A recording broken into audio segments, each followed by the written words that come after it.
This is lesson 2 for chapter 12. You should have finished question 1 and done your interactive notebook that I asked you to complete. If you didn't see that part of the lesson, please make sure that you complete that. We're going to continue reading, and in the black book, we're at the very, very bottom of page 219, even perhaps ready to turn the page. And in the yellow book, we are on page 199. We are getting into what are the gifts that Meg is going to receive. So remember, we found out that Meg has made the decision that she is going to be the one to go back to Camazotz to try to rescue Charles Wallace. And we left off with her saying, please, if I've got to go, I want to get it over with. Each minute you put it off makes it harder. And Mrs. Witch says, she is right. Boomed Mrs. Witch's voice. It is time. And that is where we pick up. Black book, turn the page. You may say goodbye. Mrs. Whatsit was giving her not permission, but a command. Meg curtsied clumsily to the beasts. Thank you all very much. I know you saved my life. She did not add what she could not help thinking. Saved it for what? So that it could get me? She put her arms around Aunt Beast, pressed up against the soft, fragrant fur. Thank you, she whispered. I love you. And I you, little one. Aunt Beast pressed gentle tendrils against Meg's face. Kale, Meg said, holding out her hand. Calvin came to her and took her hand, then drew her roughly to him and kissed her. He didn't say anything, and he turned away before he had a chance to see the surprised happiness that brightened Meg's eyes. At last, she turned to her father. I'm sorry, Father. He took both her hands in his, bent down to her with his short-sighted eyes. Sorry for what, Megatron? Tears almost came to her eyes at the gentle use of the old nickname. I wanted you to do it all for me. I wanted everything to be all easy and simple. So I tried to pretend that it was all your fault because I was scared and I didn't want to have to do anything myself. But I wanted to do it for you, Mr. Murray said. That's what every parent wants. He looked into her dark, frightened eyes. I won't let you go, Meg. I am going. No, Mrs. Whatsit's voice was sterner than Meg had ever heard it. You are going to allow Meg the privilege of accepting this danger. You are a wise man, Mr. Murray. You are going to let her go. Mr. Murray sighed. He drew Meg close to him. Little Megaparsec, don't be afraid to be afraid. We will try to have courage for you. That is all we can do. Your mother was always shoving me out into the world, Meg said. She'd want me to do this. You know she would. Tell her, she started, choked, then held up her head and said, no, never mind. I'll tell her myself. Good girl. Of course you will. Now Meg walked slowly around the great table to where Mrs. Whatsit was still poised between the columns. Are you going with me? No, only Mrs. Witch. The black thing, fear made her voice tremble. When Father tessered me through it, it almost got me. Your father is singularly inexperienced, Mrs. Whatsit said. Though a fine man and worth teaching, at the moment he still treats tessering as though he were working with a machine. We will not let the black thing get you, I don't think. This was not exactly comforting. The momentary vision and faith that had come to Meg dwindled. But suppose I can't get Charles Wallace away from it? Stop. Mrs. Whatsit held up her hand. We gave you gifts the last time we took you to Camazotz. We will not let you go empty-handed this time. But what we can give you now is nothing you can touch with your hands. I give you my love, Meg. Never forget that. My love, always. So gift 1 from Mrs. Whatsit. She gives her love. Mrs. Who, eyes shining behind spectacles, beamed at Meg. Meg felt in her blazer pocket and handed back the spectacles she had used on Camazotz. Your father is right. Mrs. Hu took the spectacles and hid them somewhere in the folds of her robes. The virtue is gone from them. And what I have to give you this time, you must try to understand, not word by word, but in a flash, as you understand the tesseract. Listen, Meg. Listen well. The foolishness of God is wiser than men, and the weakness of God is stronger than men. For you see your calling, brethren, how that not many wise men after the flesh, not many mighty, not many noble, are called. But God hath chosen the foolish things of the world to confound the wise. And God hath chosen the weak things of the world to confound the things which are mighty. And base things of the world and things which are despised hath God chosen ye, and things which are not, to bring to naught things that are. She paused, and then she said, May the right prevail. Understand it in a flash. Seems to me that she has been chosen for a mission. Her spectacles seemed to flicker. Behind her, through her, one of the columns became visible. There was a final gleam from the glasses, and she was gone. Meg looked nervously to where Mrs. Whatsit had been standing before Mrs. Hu spoke, but Mrs. Whatsit was no longer there. So the second gift from Mrs. Hu was this long quote, but then she summarizes it quickly, differently than I did. May the right prevail. And if that's what you choose to use, that's fine. No, Mr. Murray cried and stepped toward Meg. Mrs. Witch's voice came through her shimmer. I cannot hold your hand, child. Immediately, Meg was swept into darkness, into nothingness, and then into the icy, devouring cold of the black thing. Mrs. Witch won't let it get me, she thought over and over, while the cold of the black thing seemed to crunch at her bones. Then they were through it, and she was standing breathlessly on her feet on the same hill on which they had first landed on Camazotz. She was cold and a little numb, but no worse than she had often been in the winter in the country when she had spent an afternoon skating on the pond. She looked around. She was completely alone. Her heart began to pound. Then, seeming to echo from all around her, came Mrs. Witch's unforgettable voice. I have not given you my gift. You have something it has not. This something is your only weapon, but you must find it for yourself. Then the voice ceased, and Meg knew that she was all alone. So the third gift from Mrs. Witch is a weapon, which doesn't tell her what it is. She has something that it doesn't have. She has to figure out what that is so she can use it as a weapon. All right, so now might be a good time for you to pause the video and answer the second question.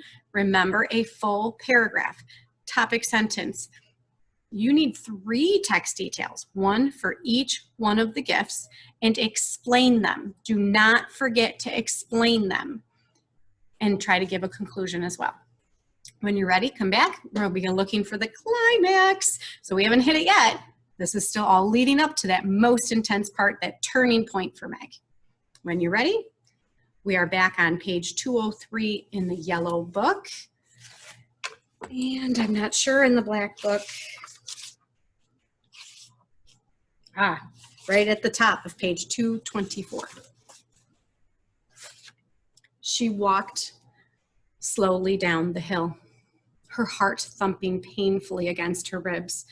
There below her was the same row of identical houses they had seen before, and beyond those, the linear buildings of the city. She walked along the quiet street. It was dark, and the street was deserted. No children playing ball or skipping rope. No mother figures at the doors. No father figures returning from work. In the same window of each house was a light, And as Meg walked down the street, all the lights were extinguished simultaneously. Was it because of her presence? Or was it simply that it was time for lights out? She felt numb, beyond rage or disappointment or even fear. She put one foot ahead of the other with precise regularity, not allowing her pace to lag. She was not thinking. She was not planning. She was simply walking slowly but steadily toward the city and the domed building where it lay. Now she approached the outlying buildings of the city. In each of them was a vertical line of light, but it was a dim, eerie light, not the warm light of staircases in cities at home. And there were no isolated, brightly lit windows where someone was working late or an office was being cleaned. Out of each building came one man, perhaps a watchman, and each man started walking the width of the building. They appeared not to see her. At any rate, they paid no attention to her whatsoever, and she went on past them. What have I got that it hasn't got? She thought suddenly. What have I possibly got? Now she was walking by the tallest of the business buildings, more dim vertical lines of light.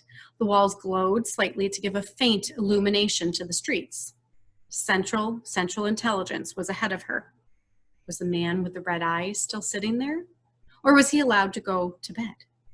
But this was not where she must go. Though the man with red eyes seemed the kind old gentleman he claimed to be when compared to it. But he was no longer of any consequence in the search for Charles Wallace. She must go directly to it. It isn't used to being resisted, Father said. That's how he managed, and how Kelvin and I managed as long as we did. Father saved me then. There's nobody here to save me now. I have to do it myself. I have to resist it by myself. Is that what I have that it hasn't got? No, I'm sure it can resist. It just isn't used to having other people resist. Central Intelligence blocked with its huge rectangle the end of the square. She turned to walk around it, and almost imperceptibly, her steps slowed. It was not far to the great dome which housed it. I'm going to Charles Wallace.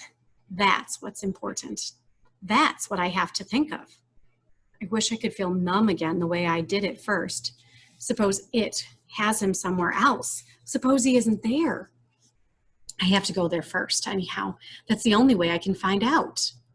Her steps got slower and slower as she passed the great bronze doors, the huge slabs of the Central Intelligence building, as she finally saw ahead of her the strange, light, pulsing dome of it. Father said it was all right for me to be afraid. He said to go ahead and be afraid. And Mrs. Who said, I don't understand what she said, but I think it meant to make me not hate being only me. And me being the way I am. And Mrs. Whatsit said to remember that she loves me. That's what I have to think about. Not about being afraid or not as smart as it. Mrs. Whatsit loves me. That's quite something, to be loved by someone like Mrs. Whatsit. She was there. No matter how slowly her feet had taken her at the end, they had taken her there.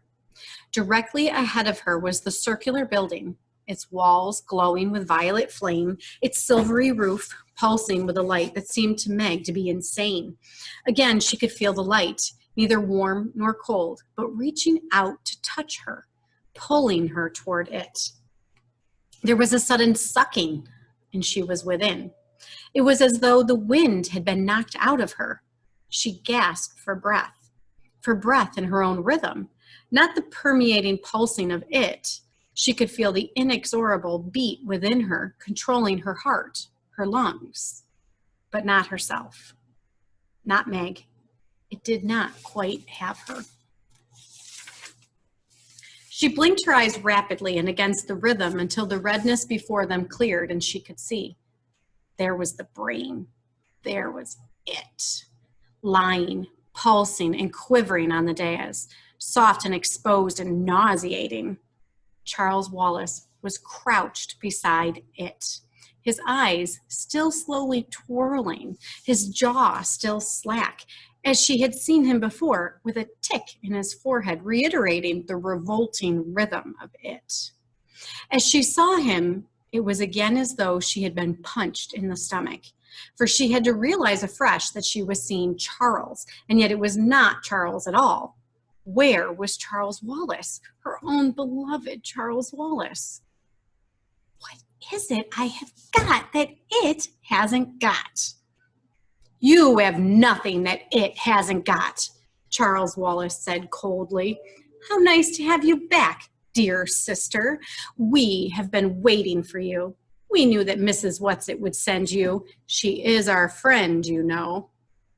For an appalling moment, Meg believed, and in that moment she felt her brain being gathered up into it. No, she screamed at the top of her lungs. No, you lie. For a moment she was free from its clutches. As long as I can stay angry enough, it can't get me.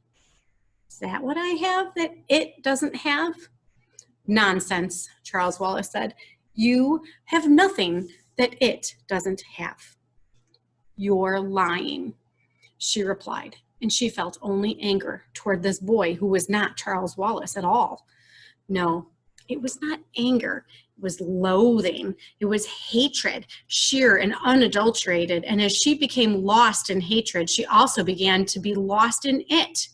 The red miasma swam before her eyes. Her stomach churned in its rhythm. Her body trembled with the strength of her hatred and the strength of it. With the last vestige of consciousness, she jerked her mind and body. Hate was nothing that it didn't have. It knew all about hate. You are lying about that, and you were lying about Mrs. Whatsit, she screamed. Mrs. Whatsit hates you, Charles Wallace said. And that was where it made its final mistake. For as Meg said automatically, Mrs. Whatsit loves me.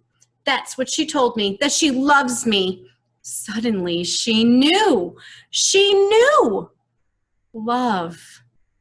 That was what she had that it did not have. She had Mrs. Whatsit's love, and her father's, and her mother's, and the real Charles Wallace's love, and the twins and Aunt Beast's, and she had her love for them. But how could she use it? What was she meant to do? If she could give love to it, perhaps it would shrivel up and die, for she was sure that it could not withstand love. But she, in all her weakness and foolishness and baseness and nothingness, was incapable of loving it. Perhaps it was not too much to ask of her, but she could not do it. But she could love Charles Wallace. She could stand there and she could love Charles Wallace, her own Charles Wallace, the real Charles Wallace, the child for whom she had come back to Camazotz, to it, the baby who was so much more than she was and who was yet so utterly vulnerable. She could love Charles Wallace. Charles, I love you. My baby brother who always takes care of me, come back to me, Charles Wallace. Come back away from it. Come back, come home. I love you, Charles Wallace. Oh, Charles Wallace, I love you. Tears were streaming down her cheeks, but she was unaware of them. Now she was even able to look at him, at this animated thing that was not her own Charles Wallace at all. She was able to look and love. I love you, Charles Wallace. You are my darling and my dear and the light of my life and the treasure of my heart. I love you, I love you, I love you. Slowly, his mouth closed. Slowly, his eyes stopped their twirling. The tick in his forehead ceased its revolting twitch. Slowly, he advanced toward her. I love you, she cried. I love you, Charles. I love you. Then suddenly he was running, pelting. He was in her arms. He was shrieking with sobs. Meg, Meg, Meg. I love you, Charles, she cried again, her sobs almost as loud as his, her tears mingling with his. I love you, I love you, I love you. A whirl of darkness, an icy cold blast, an angry, resentful howl that seemed to tear through her. Darkness again, though the darkness to save her came as, or through the darkness to save her came a sense of Mrs. Whatsit's presence, so that she knew it could not be it who now had her in its clutches. And then the feel of the earth beneath her, of something in her arms, and she was rolling over on the sweet-smelling autumnal earth, and Charles Wallace was crying out, Meg, oh Meg. All right, so we did just read through the climax. What happened? So I'm going to go back to the question. Identify the climax of the story, pinpoint the turning point of the story. How does this event cause the story to change? So remember that Meg went back because she wants to save Charles Wallace. And what is it that changes for Meg? Up until this point, she has been angry, and her anger is what has driven her, correct? It makes her go to action. But that anger, that hatred, is the same thing that it has. That is not what changes. When she recognizes that she is loved and that she has love to give, that is when things start to change. She has moved away from needing to hold somebody's hand all of the time. She has this independence and knowing that there's love. That love is what rescues Charles Wallace, because it cannot withstand this idea of love. And because of that, she's able to snatch him away. So there's our climax of her being able to rescue Charles Wallace. Make sure that you take the time to answer questions 2 and 3. Type your answers on the worksheet here, please. And then when we come back for lesson 3, we will go over the definition of what the resolution is. We'll read the resolution of the story and answer that last part. So one more lesson to go. I will see you soon.